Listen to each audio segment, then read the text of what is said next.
عارف يا حبيبي.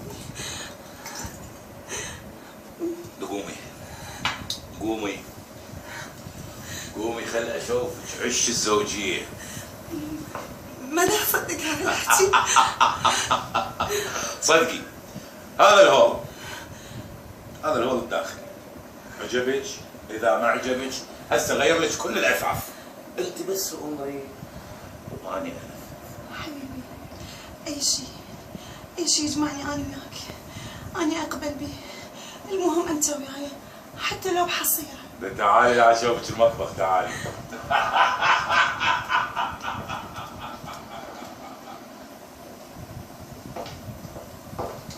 تفضلي، هذا مطبخك، واذا ما عجبك هم غيره. حبيبي صدقني هذا كله ما يهمني، المهم انت وبس. ولو خلوك كنوز الدنيا كلها بجفة وانت بجفة راح اختارك انت بس. انا هيك غالي عندك؟ طبعا انت اغلى من روحي، انت هذا النفس اللي يصعد من انت محمود. تعالي الان، تعالي اشوفك اهم شيء بعش الزوجي.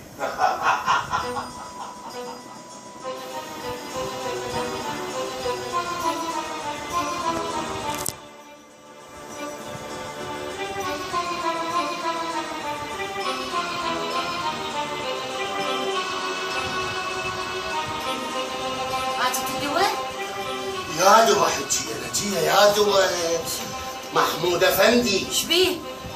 شفت وحدة يمنا بالشقة. ايه؟ قص الماس خبر فتح الباب. زين انت رح تراقب الناس؟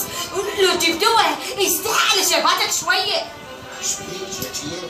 خليني اسولف لك الموضوع شنو هو؟ شنو هو؟ يعني اقول لك حلوة تخبر معايا من جمال ايش بيك؟ يا رجال انت حارس مال العمارة لو وكيل.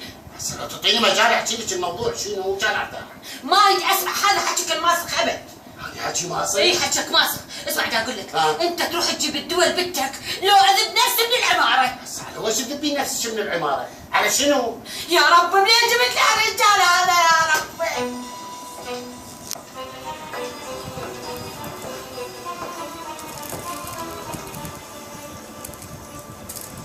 تدري ما حسيت بحبك الا هسه، ما حسيت بجمالك الا هسه.